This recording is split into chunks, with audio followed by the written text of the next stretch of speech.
वर्धा जिल्ह्यामध्ये आज सकाळपासून जोरदार पावसाने हजेरी लावलेली आहे। दीर्घ प्रतीक्षेनंतर पावसाने हजेरी लावलेली आहे। जोरदार पावसामुळे काही भागात नदी नाल्यांना मोठ्या प्रमाणात पाणी आलेलं आहे। वर्धा जिल्ह्याच्या देवळी तालुक्यामध्ये सरूळ शिवारात यशोदा नदीला मोठ्या प्रमाणात पाणी आलेलं आहे आणि यशोदा नदीला पूर आल्यामुळे या पुलावरून पाणी वाहत आहे। हा वर्धा राळेगाव मार्ग आहे आणि यशोदा नदीला आलेल्या पुरामुळे पुलावरून पाणी वाहत असून या पुरामुळे येथील वाहतूक प्रभावित झालेली आहे।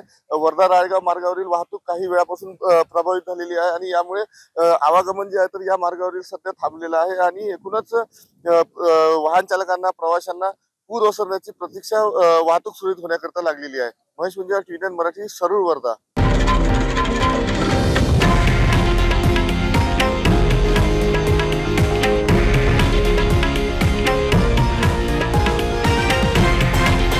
हे आहे देशातील नंबर 1 न्यूज नेटवर्क आणि आपण पाहत आहात TV9 मराठी, एकमेव।